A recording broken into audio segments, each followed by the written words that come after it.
Olá pessoal, eu vou gravar esse vídeo para mostrar para vocês os resultados da simulação na primeira rodada e para auxiliar vocês na interpretação dos resultados. Bom, a primeira coisa que vocês precisam para acessar os seus resultados é selecionar o seu time, né? Então o número aí da sua equipe, e aqui você, no e-mail, você coloca seu e-mail institucional, tá?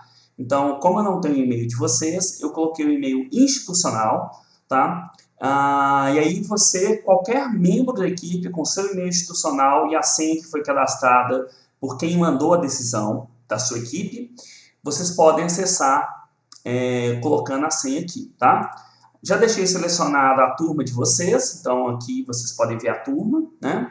E aí, com esses dados, você pode ver o seu resultado. Então, por exemplo, se eu colocar aqui os dados do time 5, como eu não tenho e-mail nem a senha, vai aparecer esse recado aqui, que o time, e-mail e senha estão errados, e aí não aparecem os resultados da outra equipe, tá? Mas vamos lá. Vamos supor que a gente tem aqui, eu estou analisando como são os meus resultados, tá? Eu fiz as minhas decisões para teste. Na primeira rodada, eu investi 150 mil em pesquisa e desenvolvimento. Minha equipe foi de 15 pessoas para apoio de dos clientes, o Customer Success. Investi 1,5 milhões em marketing e tive uma estratégia ampla, né? Então, uma estratégia abrangente de marketing digital. E meu preço foi 190. Bom, para eu ver os meus resultados, a primeira aba que eu posso analisar são os resultados de mercado. Então, venho aqui em relatório de mercado, Market Report, e aí eu vou ter aqui os resultados que eu tenho até o momento, tá? Então, como vocês podem perceber aqui, para cada um dos rounds vai aparecer o resultado de mercado da minha empresa. Então, durante o ano, eu alcancei quase 28 milhões de pessoas. Dessas 28 milhões, 500 mil foram o número de pessoas que navegaram nas minhas diferentes fontes de meus blogs, meu site da empresa, ou que entraram em contato direto com a empresa. Os leads qualificados foram aqueles que pegaram mais informações, geraram os formulários e que entraram ali no meu lead de venda, meu funil de vendas, tipicamente, né? Então, desses leads qualificados são aqueles que eu vou trabalhar para gerar vendas. E do total tive 1.175 inscrições pagas. Isso ao longo de todo o ano, tá? Então, somando todos os meses aí, mês a mês, eu tive somando um total de 1.175. E desses 1.175, eu perdi 157 clientes, né? Se eu pegar a conversão, então, qual foi o total de clientes que eu cheguei ao final, tá? Então, se eu pegasse esse saldo, né, de clientes que eu tive, que basicamente é a diferença dos dois, você vai perceber que eu cheguei aí a 1.118 clientes ao final do primeiro ano, tá? Bom, o que é o custo por impressão? O custo por impressão é uma medida que mostra daquelas pessoas que eu alcancei de alguma forma aí no Google AdWords, no Facebook, nos vídeos no YouTube, enfim, eu pegando meu investimento de marketing e dividindo por esse total aqui que é o alcance. Então, custou $59 para alcançar 1.000 impressões nessa minha estratégia de marketing. Para aquelas pessoas que navegaram, se eu pegar o investimento de marketing e dividir pelas pessoas que navegaram, deu um custo por clique de 3,15, tá? E o custo de atração de clientes nada mais é do que o meu investimento em marketing dividido pelo número de inscrições pagas. Esse é o famoso CAC, que é o custo de atração de clientes. Bom, minha taxa de retenção é de 72%. Observe que 72% não é o número de clientes que eu tive no final dividido pelo número de inscrições. Porque essa taxa é calculada mês a mês, e aí a gente calcula uma média geométrica para ver qual que é a minha retenção anual, considerando a retenção que eu tenho mês a mês. Então aqui a gente só tem a retenção anual, mas esse cálculo aqui ele é feito mensalmente, depois somado, né, uma média geométrica, que é o produto de todas as retenções mensais, ela dá 72%. Ou seja, a expectativa é que em um ano eu retenha 72% dos meus clientes. Foi isso que aconteceu no primeiro ano, né, na minha empresa. Tá? O meu número de clientes por Customer Success foi 62. Observe que o limite sugerido é até 50, na verdade até 150, sendo que 50 é um limite ótimo. Assim, você tem muita folga para trabalhar se você tiver cada funcionário lidando com até 50 clientes. Eu estou com 62 e o número começa a ficar um pouco mais alto. Mas como eu tenho uma boa retenção, não me parece que está ruim esse número de funcionários por cada cliente, esse número de clientes por cada funcionário, tá? E o custo de retenção de clientes, ele nada mais é do que o custo de toda aquela estrutura que é usada para dar suporte e para manter os clientes, dividido pelo número de clientes retidos. Isso é o famoso CLC, que é o custo de retenção de clientes. Bom, além disso, na planilha, a gente vai ter ao longo do tempo possibilidade de ver a média, o desvio padrão, o máximo mínimo e o coeficiente de variação de todas essas medidas. Bom, nesse primeiro momento, eu posso ver que eu consegui reter um bom número de clientes, né? Então perdi poucos clientes. Eu consegui alcançar aí já 1.000 clientes no primeiro ano. Lembrando que a expectativa para esse mercado era atingir entre 1.500 e 500. Então, se você conseguiu mais que 1.500, você está muito bom. Se você conseguiu menos de 500 clientes no primeiro ano, você está ruim na sua estratégia e aí você tem que rever os seus resultados. Normalmente, no primeiro ano, o que pode acontecer de ruim?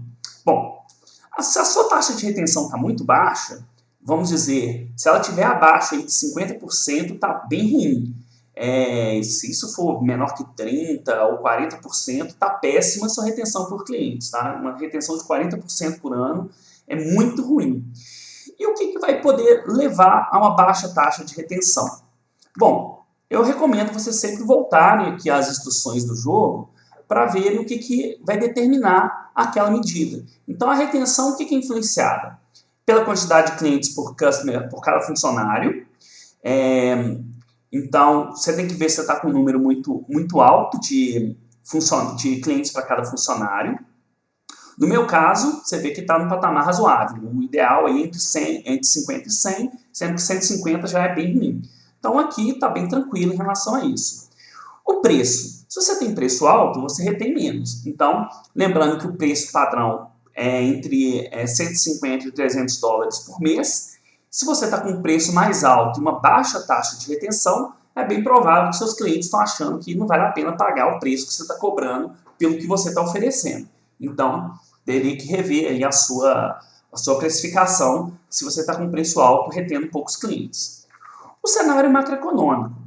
O cenário no primeiro turno está positivo, então ele não pode ser responsável por uma baixa taxa de retenção.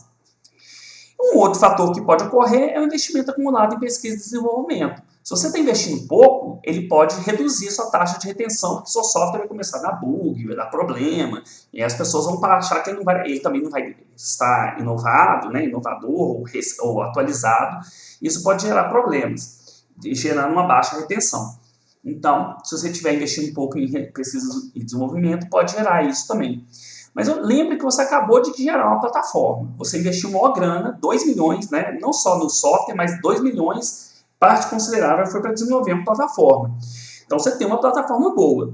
Então, possivelmente, mesmo que você tenha investido pouco em pesquisa e desenvolvimento, você deveria ter uma taxa de retenção alta. Então, se você está com uma baixa taxa de retenção, só tem dois caminhos. Ou você tem um número muito grande de clientes para cada funcionário, ou você está com preço alto, pelo menos no início do jogo. Depois, outros fatores poderão levar a uma redução da taxa de retenção. Tá? Bom, então aqui a gente depois, vou mostrar como a gente pode utilizar os dados do funil, né, como que a gente calcula esses dados do funil e como que ele vai impactar seu resultado final. Em sequência, a gente tem aqui o relatório financeiro. Então, no relatório financeiro, você tem seu faturamento, quanto que você investiu em pesquisa e desenvolvimento e em marketing. Esses aqui são seus custos operacionais, que é aluguel, água, luz, telefone, e para também pagar os seus funcionários, tanto a equipe de apoio ao cliente quanto os demais funcionários. E os demais custos administrativos, que não entram ali diretamente na produção, né? São custos ali fixos da sua empresa. O seu resultado operacional, né, nada mais é do que faturamento, menos o seu investimento, menos seus custos operacionais, menos investimento em marketing, menos os custos administrativos. A margem bruta é o faturamento menos esses dois. Então você vê que eu perdi um pouco de dinheiro em margem bruta e o resultado operacional foi um prejuízo aí de 1,7 milhões no primeiro ano. Como eu comecei com 5 milhões, eu tenho agora 3,289 milhões de capital de giro no momento. Tá? No primeiro round é muito difícil você ter lucro, é praticamente impossível, porque você está começando a ter uma base de clientes. Então, prejuízo todo mundo vai ter, a expectativa é que no segundo round para frente a gente possa começar a ter lucro, né? Bom, aqui a gente vai ter uma planilha que por enquanto não dá para ver muitos padrões, mas aqui a gente vai poder comparar a evolução do nosso número de clientes, do nosso resultado operacional e do capital de giro, para saber se a gente está aumentando a base de clientes, se está tendo um aumento do lucro e como está ficando o nosso capital de giro. Por enquanto a gente não tem uma tendência aqui. O resultado do funil, esse resultado é muito importante da simulação. Aqui você tem, mês a mês, qual foi o seu alcance e qual foi a taxa de conversão em cada um dos estágios. E, finalmente, a conversão geral do funil para cada 100 mil que você alcançou lá no início. Então, se você pegar o alcance total, multiplicar pela navegação, multiplicar pelos leads qualificados e pela inscrição paga, você tem 4,7 para cada 100 mil pessoas que você alcançou. Então, você converte como cliente 4,7 de cada 100 mil que iniciam na base do seu funil. E aqui é interessante você ver a evolução desses indicadores. Então, você vê, por exemplo, que o meu alcance vai aumentando ao longo do primeiro ano, que é natural, dado que a empresa está iniciando. No início, como eu tenho um pequeno alcance, minha conversão inicial é maior também, mas depois ela cai para um outro patamar, chegando aí a 1,58. Os leads qualificados, né? Então aqui a razão entre o número de leads qualificados dividido pela navegação. Então estou convertendo 2,7 no início e vai aumentando, então vai mostrando que eu estou aumentando aqui minha taxa de leads qualificados. E a inscrição paga e começa alta e depois vai caindo ao longo do tempo também, né? Também devido a esse efeito de eu estar bem focado no início, então eu converto mais no início e depois vai caindo um pouco. No geral, você vê que não tem tanta variação ao longo do tempo, né? Você tem uma queda, depois um aumento. Esse resultado é natural, porque existem vários fatores aleatórios, né? Então, existem fatores aleatórios aqui em cada mês, que a gente não sabe exatamente o que causa uma certa flutuação na taxa de conversão. Mas a gente pode notar um padrão, né? Se você quiser visualizar o seu funil, né? Aqui é muito importante, você pode mudar depois nas próximas rodadas, clicando aqui, você vai poder ver os resultados das demais rodadas assim que elas estiverem disponíveis, assim que vocês tomarem as decisões. Aqui embaixo também, você pode verificar o seu funil efetivamente. Então, olha só, do total do ano, dos 27 mil, 98% eu perdi porque nem notaram lá a propaganda, nem tiveram nenhum interesse, não clicaram, não foram até minhas mídias, eles não chegaram a entrar nas minhas mídias para tomar informação do que eu estou oferecendo. Então, eu converti 2% nesse estágio, em média. Desses 2%, 4% se tornaram leads qualificados. E do total que eu alcancei, 2% eu perdi nesse segundo estágio aqui. Né? Então, estou perdendo 2% aqui. Convertendo os que estão navegando para o lead qualificado, foram 4%. Esses 4%, 7% se tornaram, em média, inscrições pagas. Nesse estágio, eu perdi porque não compraram 0,1% do total que eu alcancei. Nesse tipo de funil, é muito comum você ter a maior perda no início. Né? Então, você tem grande perda das pessoas porque não tem interesse aqui. E você vai mudando aqui ao longo do tempo a sua conversão. O nosso objetivo aqui é tentar depois começar a entender como que esses fatores vão mudando ao longo do tempo e com as nossas decisões. Então, por exemplo, eu vou ver quanto que o investimento em marketing muda aqui, quanto que o meu preço muda, quanto que o número de funcionários por Customer Success muda aqui, o número de clientes por cada funcionário muda, né? Para poder ter essas medidas aqui do meu funil, tá? Uma outra forma também é usando aqui a planilha métricas do funil, você vê a evolução. Você vê que começa com um pequeno impacto, vai aumentando ao longo do tempo, e aí eu tenho a minha conversão desde o alcance total até as novas inscrições que estão aqui no topo, mês a mês, quanto que eu tive. Tá? Bom, Aqui a gente vai ter uma evolução para cada um dos anos das nossas perdas, para a gente também poder ver como está evoluindo o nosso funil. E, finalmente, a última aba, a gente tem a pontuação. Então, lembrando que a pontuação, conforme está aqui na nossa planilha, na nossa explicação, eu já alcancei 1.000 clientes, então alcancei já 1 ponto na minha simulação. Depois que eu acumular 1 milhão de lucro, eu também vou alcançar mais 1 ponto, e aí a gente vai evoluindo até poder alcançar até 10 pontos nessa simulação, né? Bom, vamos agora tomar a decisão, né, que eu tenho aqui para a segunda rodada. Essas aqui foram as minhas decisões na primeira rodada. Então, o que eu posso fazer? Aqui eu já coloquei um cenário, né, que eu vendo aqui que a economia continua sendo impulsionada, né, o ambiente Marte, mas o ritmo está menor, a minha tecnologia ainda tem uma grande demanda. Então, pensando nesse cenário que eu fiz na primeira rodada, eu penso em aumentar um pouquinho o investimento em P&D para tentar atualizar um pouco mais a plataforma. Eu tenho expectativa de crescer o número de clientes, então eu vou aumentar a minha equipe, né, mas eu não vou dobrar, eu poderia chegar até 30 funcionários, mas não vou fazer isso. Vou manter ao máximo o investimento em marketing, porque eu acho que teve um bom retorno, consegui um grande número de clientes nessa primeira rodada. Vou manter minha estratégia ampla de marketing, que foi o que eu fiz na primeira rodada, e vou manter também o meu preço. Bom, agora vem a premissa do funil, né? Como que eu posso preencher agora de maneira mais concreta as premissas do funil? Eu posso usar os dados que estão aqui em funil e ver, olha, eu estou evoluindo aqui meu alcance total. Eu acho que por esse ritmo aqui, dá para alcançar 3,5 milhões no último mês do segundo ano. Então, eu venho aqui e coloco 3,5 milhões. A minha taxa de conversão para navegação, ela tem diminuído, né? Mas eu acho que eu vou chegar aqui a essa média de 1,8 que eu vou recuperar um pouco. Então, eu vou colocar ali 1,8.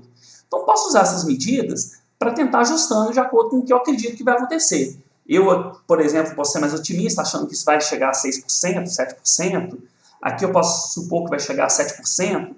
E aí, chegando a essas premissas, por exemplo, eu assumi que eu vou chegar a 1,8% de navegação, 4,5% de leads qualificados, 6% de inscrição paga, e eu acho que eu ainda vou melhorar minha retenção para 75%. Se for esse cenário, o que vai acontecer? No final do segundo round, sendo isso aqui o que acontecer, se isso acontecer, eu vou chegar a um total de 2.353 clientes, vou ter esse número de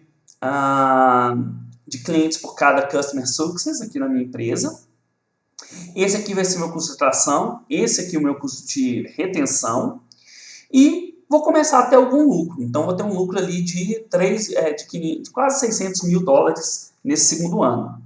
Então, se isso acontecer, o que vai acontecer com o número de clientes da minha empresa? Vou continuar crescendo o número de clientes. Aqui a gente vê uma estabilidade da entrada e saída, então mês a mês eu vou entrar mais clientes do que vão sair, então minha base vai crescendo. E eu vou começar a ter um pouco de lucro. E esse lucro vai reverter a queda do meu capital de giro para eu começar a ter algum resultado operacional. Então, se eu estou seguro que essas minhas decisões podem produzir um cenário parecido com essa premissa do funil que eu estou vendo aqui, eu poderia começar a ter algum lucro no segundo ano, o que já é um resultado bem razoável. Então, assim, no segundo ano, talvez já dá para começar a ter algum lucro. Então, eu acredito que esse é um resultado viável. E aí, estando certo dessas minhas decisões, eu vou lá, entro no link de simulação, que está aqui em cima, e lanço minhas decisões para o segundo round. Bom, então é isso, pessoal. A ideia é a gente ir tomando as decisões e vendo como que isso vai afetando o funil em todos os seus estágios e como essas decisões, então, a gente pode usar o funil não só para a gente entender o que está acontecendo das nossas decisões, mas também para a gente melhorar nossas decisões ao longo do tempo, analisando vários indicadores do que pode estar afetando os resultados do nosso funil. É isso. Agora é fazer as demais rodadas de decisão, conforme for definido em sala de aula, para que a gente possa ver a evolução das empresas ao longo do tempo. Valeu, até mais, abraço.